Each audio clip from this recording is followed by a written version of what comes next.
18절입니다. 신약 성경 끝입니다. 제가 읽겠습니다. 요한계시록 2장 18절입니다. 두아디라 교회의 사자에게 편지하기를 그 눈이 불꽃 같고 그 발이 빛난 수석과 같은 하나님의 아들이 가라사대 내가 뇌 사업과 사랑과 믿음과 섬김과 인내를 아노니 뇌 나중 행위가 처음 것보다 많도다. 그러나 뇌에게 책망할 일이 있노라. 자칭 선지자라 하는 여자 이세벨을 뇌가 용납함이니 그가 내 종들을 가르쳐 꿰어 행음하게 하고 우상의 제물을 먹게 하는도다. 또 내가 그에게 회개할 기회를 주었으되 그 음행을 회개하고자 아니하는도다. 볼지어다 내가 그를 침상에 던질 터이요 또 그로 더불어 간음하는 자들도 만일 그의 행위를 회개치 아니하면 큰 환난 가운데 던지고 또 내가 사망으로 그의 자녀를 죽이리니 모든 교회가 나는 사람의 뜻과 마음을 살피는 자인 줄 알지라. 내가 너희 각 사람의 행위대로 갚아주리라. 두아디라에 남아있어 이 교훈을 받지 아니하고 소위 사단의 깊은 것을 알지 못하는 너희에게 말하노니 다른 짐으로 너희에게 지울 것이 없노라. 다만 너희에게 있는 것을 내가 올 때까지 굳게 잡으라. 이기는 자와 끝까지 내 일을 지키는 그에게 만국을 다스리는 권세를 주리니 그가 철장을 가지고 저희를 다스려 질그릇 깨뜨리는 것과 같이 하리라. 나도 내 아버지께 받은 것이 그러하니라. 내가 또 그에게 새벽별을 주리라.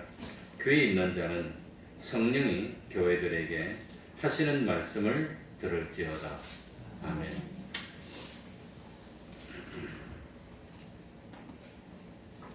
두아디라는 아주 상업이 발달한 도시였습니다. 그리고 유명한 자주장사 루디아가 이 두아디라에 거주하고 있었습니다. 그런데 이 예수님 당시 이 사도 요한이 이 계시록을 기록할 당시에는 이 두아디라 지방에는 장사를 한다든지 사업을 한다든지 하려면 반드시 조합에 가입을 해야 활동을 할 수 있었다 그럽니다. 우리 대한민국에서도 이런 법적인 법적인 권세를 가지고 있는 조합이 하나가 있는데 그게 뭐냐? 대한변협입니다. 그러니까 이 대한민국에서는 변호사로 사업을 하고 등록을 하고 변호사업을 하기 위해서는 대한변협에 등록을 해야 됩니다. 그렇지 않으면 사법고시에 합격하더라도 변호사를 할 수가 없게 되어 있습니다. 그러니까 대한변협에 등록을 하고 그리고 거기에 규례로 안 따르면 변호사를 못하는 겁니다. 마찬가지로 이 당시에 두아디라는 모직조합, 염색조합, 직조업조합 뭐 이런 모든 각종 장사하는데 조합이 있었고 그 조합에 가입하여야 그 거래를 하고 사업을 하고 그럴 수 있었습니다. 그런데 각 조합마다 그 조합이 섬기는 우상이 있었다고 합니다. 수호신으로 섬기는. 그래서 당시 상황으로는 이 계속해서 사업을 하고 장사를 하고 또 참 사회에서 명성을 얻고 이 참 하기 위해서는 이 조합원이 돼야 되고 그리고 조합에서 수호신으로 섬기는 우상을 섬길 수밖에 없었다고 합니다. 그래서 이 조합에서 열리는 그런 제사의식에 의무적으로 참여를 해야 되고 그 우상에게 바쳐진 음식은 우상이 내린 선물로 강제로 다 먹어야 했다고 합니다. 먹고 같이 자리를 함께 하고 그리고 식사가 끝나면 식후 행사가 열리는데 아주 퇴폐적인 그런 행사가 열렸다고 합니다. 그런데 예수 믿는 사람들은 우상을 섬기면 안 된다는 그런 계명이 있습니다. 이 계명입니다. 그래서 만약에 조합을 탈퇴하게 되면 사업도 다 빼앗기게 되고 사회적으로 지위도 잃어버리게 되고 그 사회에서 견딜 수가 없어서 유리방황하게 되고 그래서 빈곤과 궁핍과 핍박을 받게 되었다고 합니다. 이것이 두아디라 지방의 상황이었습니다. 그래, 이 두아디라 교회 바로 앞에는 버가모 교회가 있습니다. 그러니까 이 계시록에 보면 7교회가 있는데 이 7교회마다 특색이 있습니다. 장점이 있습니다. 그리고 이 7교회마다 하나님에게 아주 책망받은 점들이 있다고 하는 겁니다.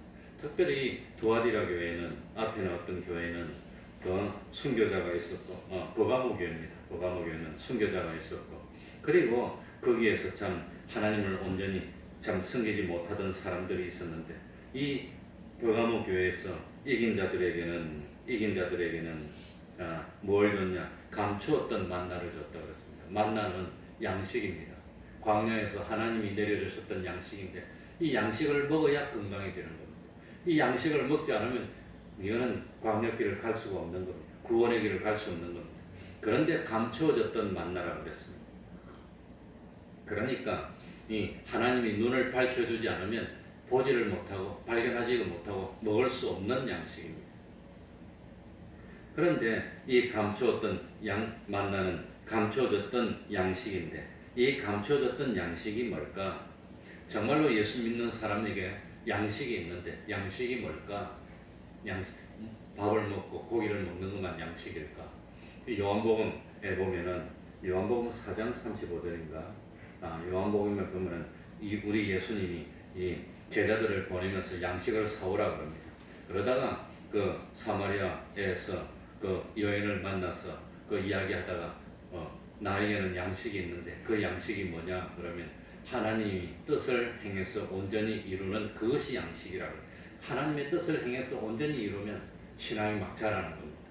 막 신앙 인격이 성장하는 겁니다. 양식을 먹으면 튼튼해지고 자라니까 그 양식을 줘가지고 이 참 이기는 사람은 계속해서 성장하고 또 온전한 구원을 이룰 수 있도록 하나님이 만들어 주신다고 했습니다. 그리고 흰돌을 준다 했는데 흰 것은 죄가 없는 걸 상징하니까 이 참 흰돌은 하나님의 형상을 이루어서 온전한 구원을 이룰 수 있도록 하나님이 도와주시겠다고 했습니다. 그런데 이 두아디라 교회도 이 7교회에 주님이 나타나시는 모습이 다 다릅니다. 그 나타나시는 모습이 뭐냐? 그 교회에 주님이 필요한 것으로 나타나시는데 우리 18절부터 한 절씩 읽어보겠습니다. 자, 같이 읽겠습니다. 두아디라 교회 같이 읽습니다. 시작. 두아디라 교회의 사자에게 편지하기를 그 눈이 불꽃 같고 그 발이 빛난 주석과 같은 하나님의 아들이 가라사대. 그러니까 특별히 두아디라의 교회에 나타난 주님은 이 주님은 심판주입니다. 심판주. 그런데 이 주님이 어떤 모습이냐? 눈이 뭐 같습니까? 불꽃 같은 눈입니다. 그러니까 이 두아디라 교인들은 특징이 뭐냐? 주님이 잘 모를 거라고 생각합니다. 내가 이렇게 하더라도 주님이 잘 모를 거야. 주님을 속이려고 들었습니다.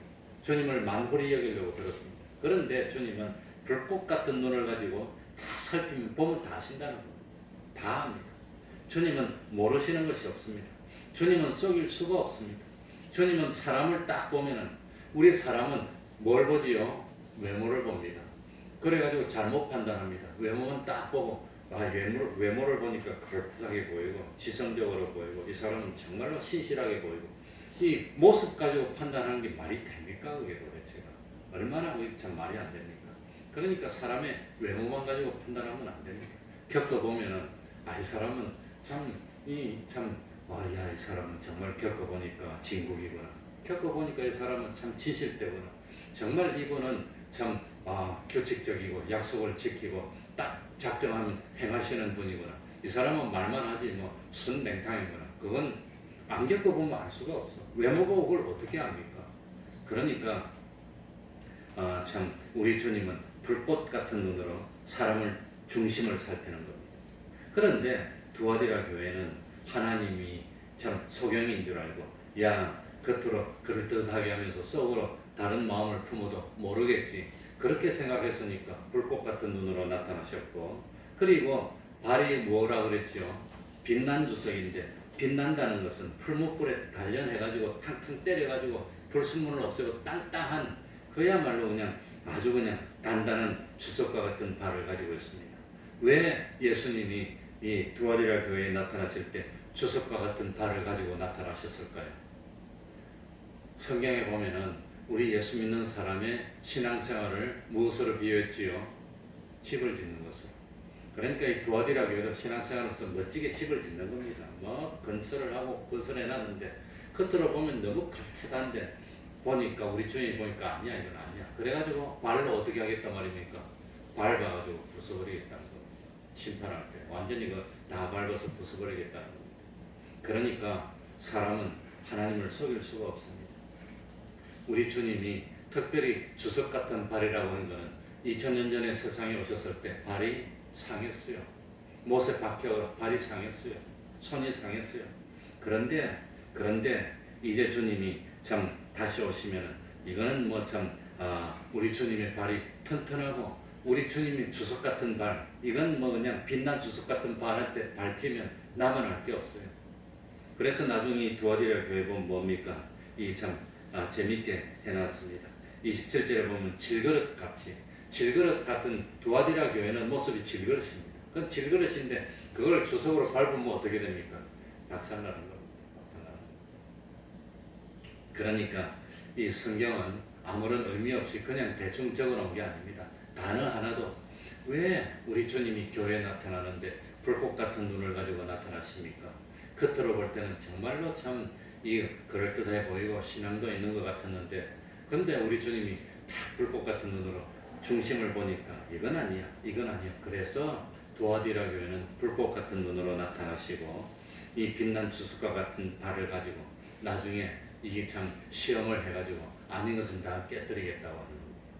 그러니까 우리가 그 뜻을 잘 깨달아야 됩니다. 우리 주님은 절대로 속임을 받지 않습니다.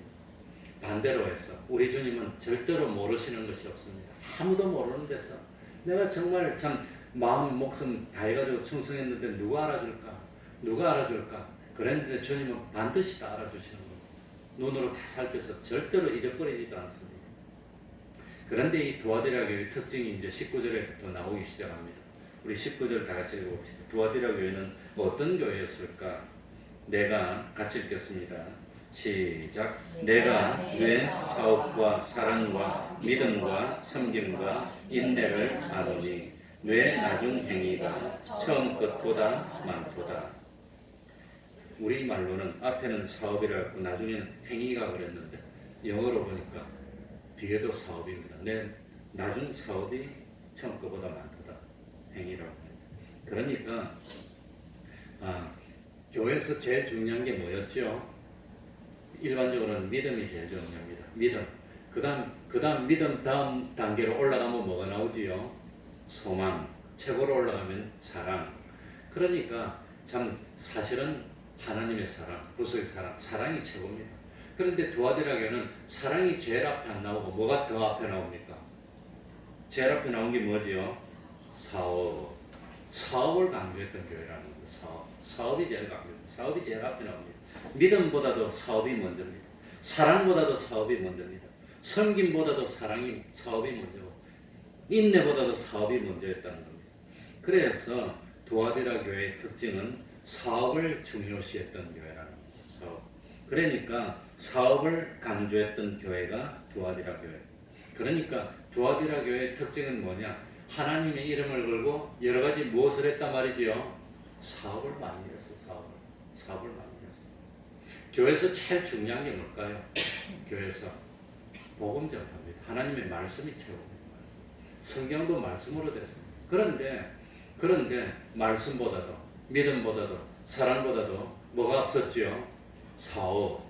그래서 사업주의 교회가 됐다고 하는 겁니다. 그래서 두아디라 교회는 기독교 사업을 많이 했습니다. 학교 사업, 병원 사업, 구제 사업, 또 구제 사업 중에서도 뭡니까? 양로원도 만들고 고아원도 만들고 여러 가지 사업을 벌였던 그런 교회가 두아디라 교회들. 그런데 사업을 벌린 것 자체는 잘못이 아니지만 사업이 무엇보다 앞선 건 잘못입니까? 믿음이나 사랑보다도 앞선 건 그건 잘못이라고. 그게 문제입니다.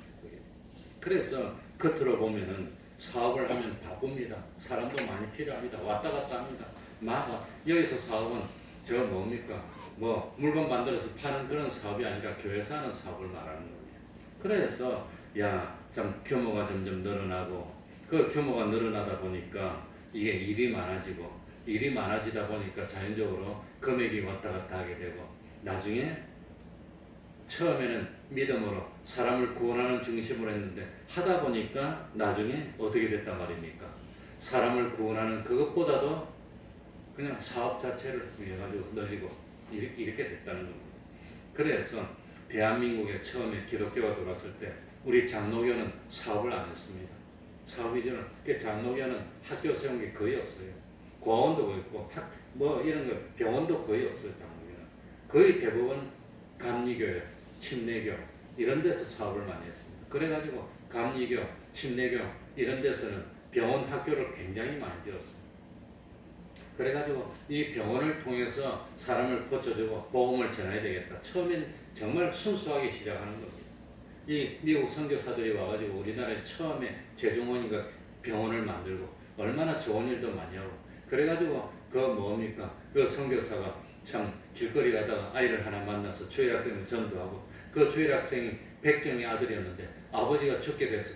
아들이 죽게 됐는지 병이 걸렸어. 백정이. 그래가지고 그 왕의 고정의 의의가 그 백정의 집에 가서 병을 고쳐준 겁니다. 그랬더니 백정이 감동해가지고 그래가지고 백정이 교회 나오면서 백정들이 교회 다 나와버렸어.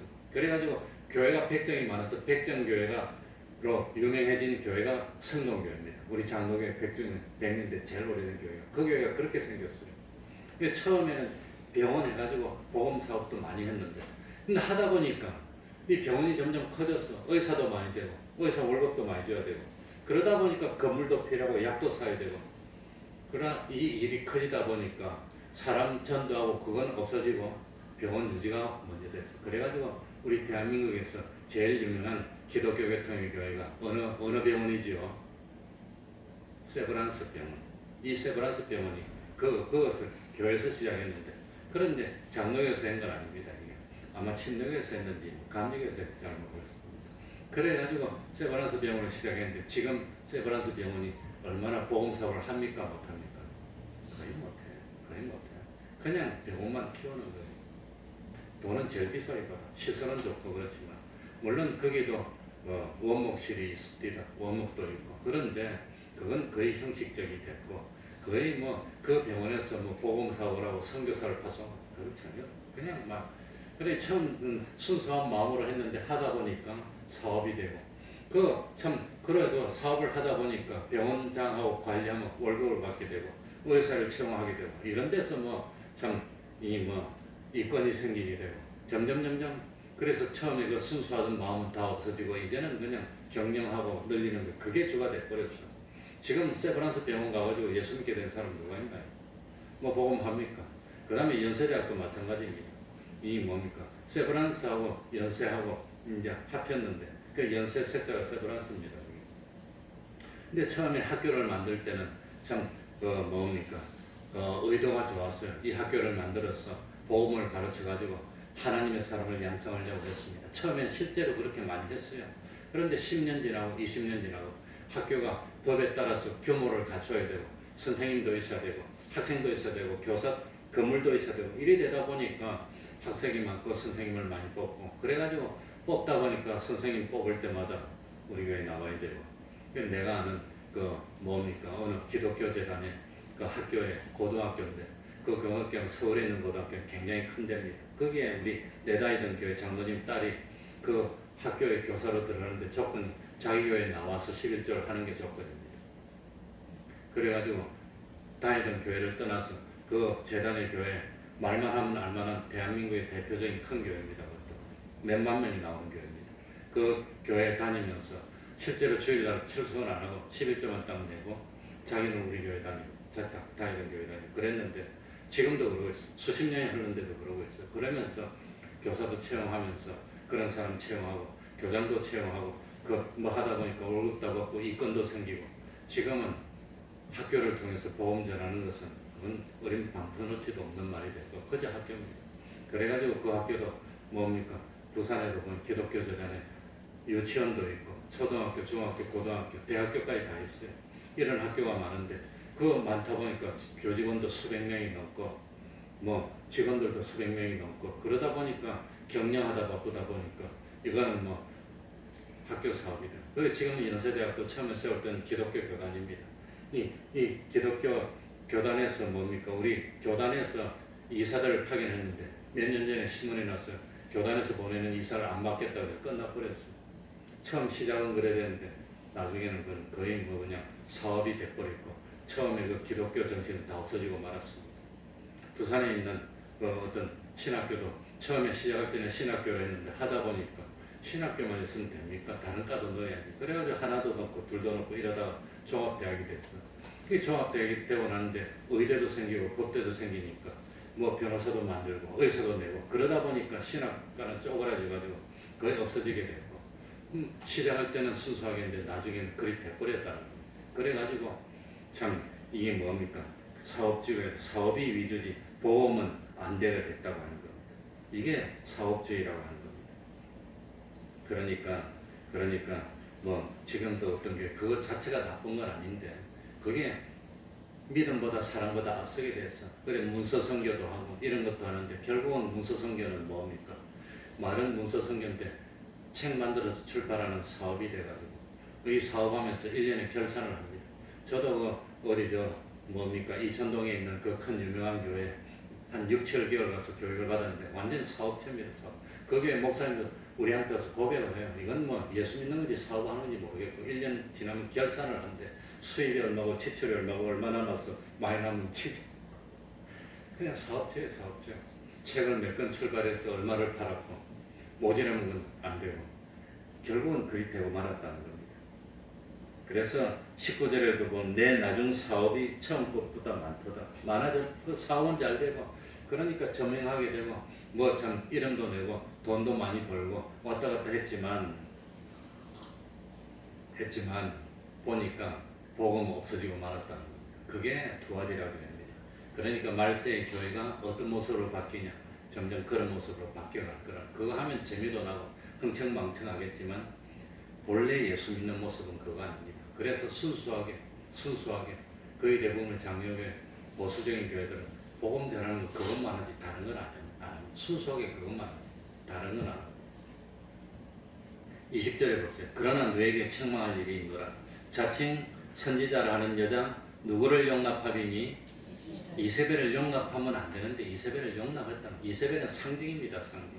실제로 구약 시절에 있던 사람이지만 그가 내 종들을 가르치고 깨워서 행음하게 하고 우상의 제물을 먹게 했다는 겁니다. 깨웠어. 이세벨이 누구의 아내였지요? 아방의 아내입니다. 이세벨은 원래 이스라엘 사람이 아니고 저 이방 시돈 왕의 딸이었습니다. 그런데 그 이세벨이 너무 인물이 출중했어요. 외모가 너무나 뛰어났고 외모만 뛰어난 것이 아니라 너무나도 학식도 뛰어나고 말도 잘하고 배짱도 있고 얼마나 잘하는지 그냥 사람이 그 앞에 가면 홀딱 홀켜가지고 꼼짝을 못하는 거예요. 그래가지고 이 참 자기 배경에는 왕의 권세도 있고 왕의 총애도 있고 그래가지고 하나님의 종들을 전부 다 가르쳐서 깨워가지고 결국은 뭐하게 했습니까? 행음하게 하고 행음이 어떤 게 행음이죠? 하나님보다도 세상을 더 사랑해서 하나님은 뒤로 놔두고 사업을 더 사랑해서 하다 보니까 사람을 구원으로 이끄는 것은 뒷전이 됐고 사업이 주가 돼버렸어요. 주객이 바뀐 겁니다. 그게 행음이라는 거예요. 그게 행음. 그래가지고 결국은 무엇을 먹게 됐습니까? 우상의 재물을 먹게 됐다는 것은 사업을 우상처럼 섬기게 됐다고 하는 겁니다. 그게 위주입니다. 교회는 뒷전입니다. 이제는 뭐 그냥 사업자가 커지니까. 그래가지고 지금도 뭡니까? 말하기는 좀 부끄럽지만 저 우리 대한민국의 대표적인 사당동의 총신도 총장이 몇 년 동안 없었어요. 모이면 싸우는 거예요. 총장이 누가 되냐에 따라서 직원들 다 바뀌어요. 시장이 한 명 바뀌면 수천 명이 바뀌어요. 자기 사람 다시 총장이 바뀌면 다 바뀌어요. 그러니까 총장 그리 되고 말았어요. 그게 우상의 제물입니다. 우상의 제물. 하나님은 사랑의 하나님이. 그래 21절에 보면 무슨 기회를 줍니까? 내가 그에게 회개할 기회를 줬으니 하나님은 절대로 회개할 기회를 주고 돌이켜라. 그런데 우상의 재물을 먹고 음행을 해보고 보니까 너무 재미나서 돌이킬 수가 없어. 그게 좋으니까. 그 예수님 당시에 바리새인들이 그랬습니다. 사두개인들은 사독의 후손인데 하늘나라를 안 믿었어요. 이 세상이 이권을 가지다 보니까 세상이 좋으니까 부활도 안 믿어버렸어요. 엉망진창이 된 겁니다. 회개할 기회를 줬는데 하나님은 반드시 회개할 기회를 주는데 문제는 뭐냐면 21절에 보니까 음행을 회개했습니까? 회개하고자 아니하는도다 그랬습니까? 회개하기 싫어. 그게 최고야. 그래서 말세가 되면은 자기 사유골조를 수성을 많이 두고 바른 말 하면 싫어하고 옆에서 속닥속닥 합니다. 뭘 그렇게 참 하나님 말씀대로 살려고 그래. 적당히 해도 돼. 뭘 바보같이 그래. 그런 유혹하면 거기 다 넘어가고 만다는 겁니다. 그게 안타까웁니다. 그래서 결국은 주님이 오실 때가 가까워지면 가까워질수록 넓은 길로 가는 사람이 많습니까? 좁은 길로 가는 사람이 많습니까? 넓은 길로, 쉬운 길로, 재밌는 길로. 사업하면 재미가 있잖아요. 이 사업해가지고 돈이 막 남고 쌓이면 재미가 나잖아요. 건물이 하나 생기고 두 개나 생기고 얼마나 재미가 납니까? 그러나 신앙은 순수한 겁니다. 교회는 하나님을 섬기는 목적을 있는 것이지 다른 거 하는 게 목적이 아닙니다. 순수하게 우리 예수님이 사업을 하신 적이 없습니다. 이 기독교 신앙, 순수한 신앙생활을 하다가 사업을 위주로 하다가 크게 망해가지고 회개해가지고 돌이킨 아주 저명한 인사가 있는데 그 사람이 누구냐? 중국에서 기독교를 굉장히 부흥시켰다가 사업을 열심히 하다가 망한 분이 워치만 이라고 한 분이 있습니다. 워치만 이. 이 워치만 이가 정말로 순수한 신앙을 가지고 열심히 하다 보니까 교인들이 너무 어려웠어. 너무 살기 힘드니까 목사님이 이래가지고는 안 되겠다. 그래가지고 교회가 앞장서가지고 공장을 차리고 사업을 하기 시작했습니다. 그 사업을 해가지고 교인들을 고용해가지고 사업이 잘 돼가지고 월급을 많이 주고 교회가 11조도 많이 되고 부흥이 되고 좋아가지고 막 사업을 하다가 나중에 부도가 나서 진역받고 있어요. 그래가지고 오치만이가 회개를 했다 그럽니다. 아, 이건 아니다. 지금도 이 참 사업주의로 나서는 분들이 있습니다. 진보 쪽에. 그래, 그 대표적인 분 중에 한 분이 김진홍 목사님. 동두천에서도 지금도 사업하고 있습니다. 내 동두천에 그 가보니까 무슨 사업하냐 그러니까 벌레 길러가지고 벌레 곤충 같은 거 식용 곤충 길러가지고 파는 거 그거 하고 있더라고요. 지금도 그런 거 하시는 분은 하시지만 뭐 하나님 앞에 가보면 알겠지만 처음부터 끝까지 순수하게 하면 좋은데 이 교회가 그게 주축이 돼서 하면 안 됩니다. 교회는 순수한 신앙하고 뭐 성도들이는 사업도 하고 하는 거니까 그건 하는 건 모르지만 그건 교회가 주축이 되는 건 아닙니다. 이걸 해결을 안 했습니다. 그래서 22절에 볼지어다 쳐다보라는 겁니다. 내가 그를 어디에 던질 터이요? 침상인데 영어로 보면 bed of sickness라고 되어 있습니다. 병상입니다. 병상. 병들게 하겠다는 겁니다. 침상에 던지는 게 아니라 병상에 던진다는 겁니다. 그러니까 자꾸 회개하지 않으면 병상에 던져서 큰 그냥 몸에 질병이 들게 해서 하나님이 굴러가겠다고 하는 겁니다. 그러니 회개하라고 하는데 뭘 회개하느냐? 음행하는 것. 음행하는 것은 실제로 육체로 남녀가 음행하는 그것보다도 하나님보다 세상이 좋고 사업하는 게 재미나고 좋다는 겁니다. 그래가지고 바쁘게 왔다 갔다 하고 사업이 커지고 그냥 규모가 커지고 하니까 좋은데 그거 회개하라고 하는 겁니다. 그거. 그러니까 결국은 사업이 믿음보다 앞서면 그게 우상이 되는 겁니다. 그거 회개하라고 하는 겁니다. 그거 참 재미도 있고 좋긴 하겠지만 그건 아닙니다. 그러니 말세의 7교회 중에서 사업을 위주로 하는 교회도 있었다고 하는 겁니다. 그리고 에베소 교회는 믿음 생활을 열심히 하다 보니까 뭘 잊어버렸습니까? 사랑을 잊어버렸다고 하는 겁니다. 사랑. 그러니까 말세에 되면 교회들이 이런 잘못도 있고 저런 잘못도 있으니까 그걸 하나님이 하나씩 가르쳐 주면서 이런 잘못에 빠지지 말고 신앙을 지키도록 가르쳐 준다고 합니다. 23절에 또 내가 사망으로 그의 자녀를 죽이리니 사망으로 그의 자녀를 죽인다는 것은 이 참 질병이 들어서 죽임을 당한다고 하는데 결국은 사업 위주로 나가다 보면 구원에 실패한다는 뜻입니다.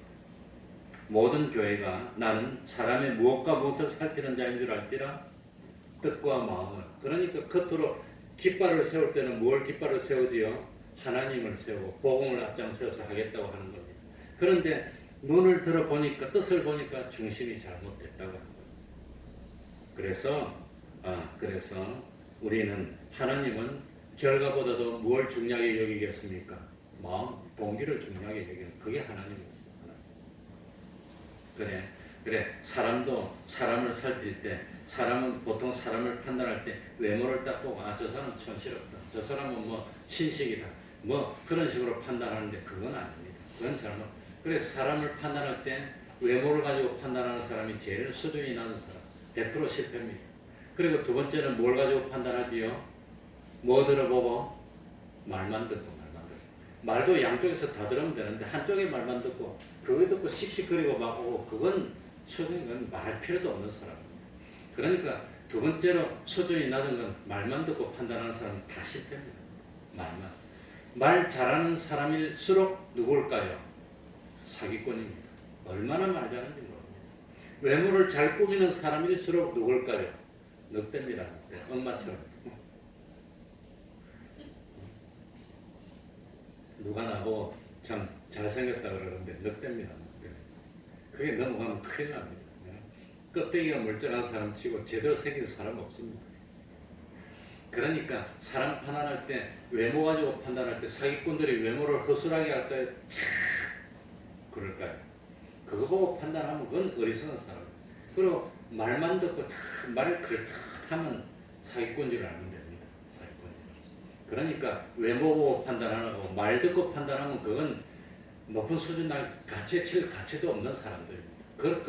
누구 말 듣고 와서 뭐라 했으면 아예 난 마음속으로는 취급도 안 합니다. 말만 듣고. 그러니까 세 번째는 뭘 봐야 되겠습니까? 말보다는 그래도 뭘 봐야 되지요? 행위를 봐야 됩니다. 이 사람이 진실된 사람인지 어떤 목적으로 왔을까? 뭐하러 왔을까?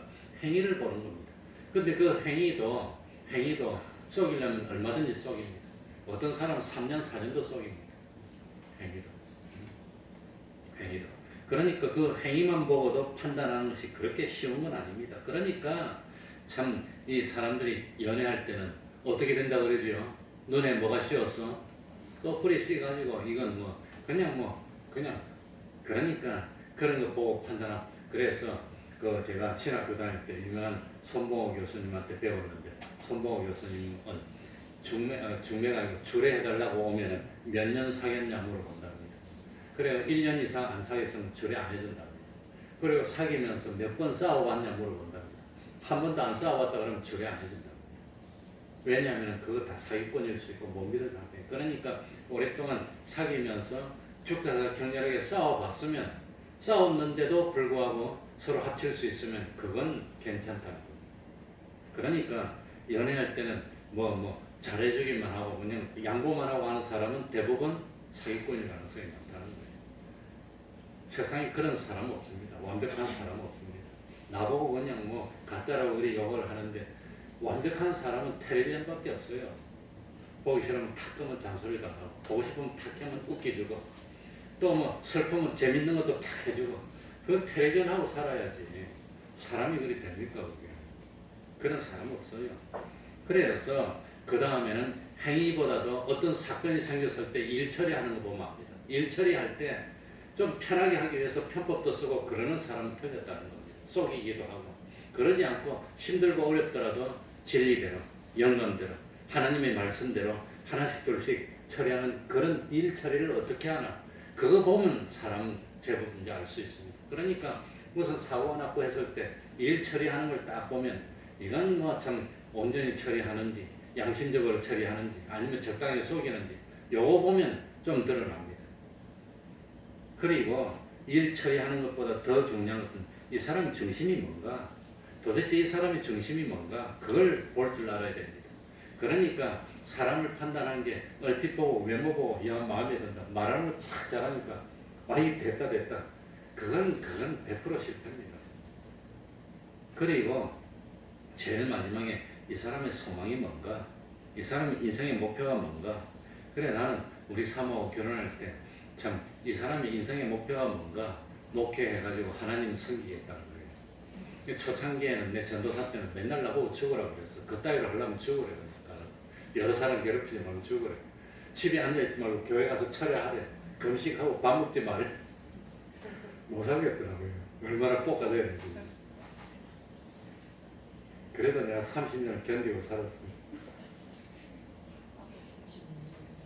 33년을 내가 견디고. 이제는 좀 이해를 합니다. 그러니까 이세벨이 올 때 용납하면 안 되는 거예요. 이 사람의 중심이 뭔가 제일 중요한 것은 어렵지만 이 사람을 하나님이 붙들고 쓰시는가 아니면 그 속에 사탄이 들어가 있나 그걸 봐야 됩니다. 지금 현재 실수가 많고 허물이 많더라도 이 사람은 분명히 회개하고 잘 될 사람인지 지금은 바로 하는 것 같지만 이 사람은 소망이 삐뚤어져서 나중에 격결로 갈 사람인지 그걸 보는 게 쉽지가 않습니다. 그러니까 25절에 봅시다. 마치겠습니다. 25절. 다만 너희에게 있는 것을 내가 올 때까지 뭐하라? 굳게 잡아라. 이세벨의 교훈에 빠지지 말고 너희들이 정말 배운 대로 사도들이 가르쳐준 전통 그대로 하는 겁니다. 사도들이 배운 대로 그것만 굳게 잡으라고. 때가 되면 하나님이 높여줄 테니까. 26절에 이기는 자와 끝까지 내일을 지키는 그에게는 끝까지 내일을 지키는 게 뭘까요? 끝까지 주님의 말씀을 지키는 겁니다. 주님의 사람 구원하는 주님의 말씀을 끝까지 지키는 그 사람. 누가 뭐라 하더라도 그 나보고 뭐라는 그 사람이 책임질 겁니까? 내가 잘못해서 죄지으면 지옥 갈 때 나 당신이 한 말 듣고 따랐으니까 책임질 겁니까? 그 사람이 어떻게 책임집니까? 누구 말 듣고 따라갑니까? 누구 말 듣고 따라가는 것도 아니고 목사님의 말 듣고 따라가는 것도 아니고 무엇 따라가지요? 성경 말씀 듣고 따라가는 겁니다. 성경. 그러니까 매일 성경 읽으라고 하는 거예요. 그러니까 물어보면 성경을 읽고 있나 안 읽고 있나 말하는 거 보면 허무하게 말해요. 허무하게. 성경을 많이 읽었으면 알 텐데 얼마나 성경을 안 읽는지. 그러니까 성경은 매일 뗄 수가 없습니다. 들고 다녀야 됩니다. 굳게 잡으라. 이기는 내일을 지키는 그에게는 만국을 다스리는 권세를 주리니. 우리 예수 믿는 사람이 가지고 있는 권세가 뭘까요? 예수 믿는 사람이 가지고 있는 권세가 뭘까요? 죄 안 짓는 권세입니다. 다른 사람들이 죄 지을 때, 다른 사람이 하나님 말씀 어길 때, 난 끝까지 하나님 말씀 안 어겼으면 그 사람이 권세 있는 사람. 하늘나라 실력이 뭐가 실력일까요? 죄 안 짓는 게 실력입니다. 의를 행하는 게 실력. 그 하늘나라에서 최고로 대접받는 겁니다. 그게 권세라고 하는 겁니다. 끝까지 주님의 말씀 지킨 그 사람에게 뭘 준단 말입니까? 만국을 다스리는 권세. 그게 권세입니다. 그게 권세. 믿음을 지킨 그 권세. 끝까지 지킨. 누가 와가지고 야 그렇게 어렵게 믿을 필요가 뭐가 있어? 봐봐 다른 사람들 얼마나 재밌는데 그 사람이 나를 하늘나라를 넣는데 책임질까요? 하나님 말씀대로 해야 됩니다. 그래서 끝까지 이기고 참 우리 하나님에게 칭찬받는 우리가 되어 29절에 보니까 7교회 똑같이 하나도 안 빠지고 한 말씀 29절의 마지막에 뭐라고 했지요? 귀 있는 자는 성령이 교회들에게 성도들에게 하시는 말씀을 들을지어라. 그러니까 성령님의 말씀을 듣고 끝까지 이기는 참 우리 태평동교회 작지만 믿음으로는 세상에서 최고라고 하는 그 교회가 되기를 바랍니다. 기도하겠습니다. 하나님 아버지 감사합니다. 참 불러주셔서 감사합니다. 말씀을 바로 듣게 하여 주시니 감사합니다. 참 재미도 없고 좀 힘들기도 하고 그렇지만 하나님이 기뻐하시고 심판대에서 칭찬받을 수 있는 그 믿음을 지키는 저희들이 될 수 있도록 하나님 아버지 붙들어 주시옵소서. 하나님의 말씀대로만 생각하고 하나님의 말씀대로만 판단하고 하나님의 말씀대로만 행동하는 저희들이 되게 해주시고 이것이 나를 미혹하는 마귀의 속삼이인지 아니면 이것이 나를 온전한 곳으로 이끌어주는 성령님의 감화 감동하신 인지를 구별할 수 있는 지혜를 허락하여 주시고 잘 구별하여서 영원토록 후회하지 않는 영원토록 기뻐할 수 있는 저희들이 될 수 있도록 하나님 아버지 은혜 베풀어 주시고 하나님 말씀을 온전히 지키고 순전 믿음의 순종을 지키려고 노력하는 종들에게 세상의 좋은 것으로 채워주시고 하늘나라의 신령한 것으로 충만히 채워주시옵소서. 예수님 이름으로 기도하옵나이다. 아멘. 찬송하겠습니다.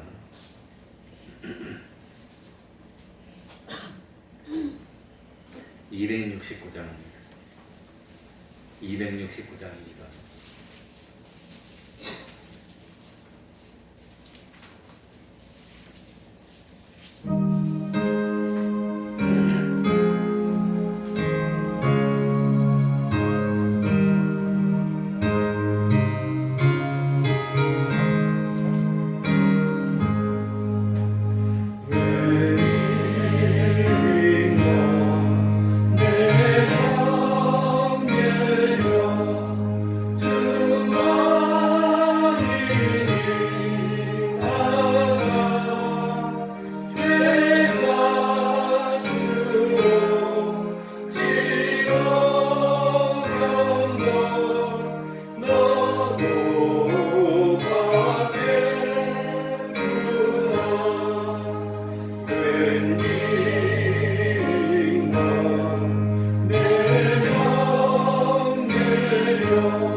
나와주시니까 힘이 나오고 우리 하나님 기뻐하시겠습니다. 주기도문으로 예배를 마치겠습니다. 하늘에 계신 우리 아버지여, 이름이 거룩히 여김을 받으시오며 나라의 임하옵시며 뜻이 하늘에서 이룬 것 같이 땅에서도 이루어지이다. 오늘날 우리에게 일용할 양식을 주옵시고 우리가 우리에게 죄 지은 자를 사하여 준 것 같이 우리 죄를 사하여 주옵시고 우리를 시험에 들게 하지 마옵시고 다만 악에서 구하옵소서. 대개 나라와 권세와 영광이 아버지께 영원히 있사옵나이다. 아멘.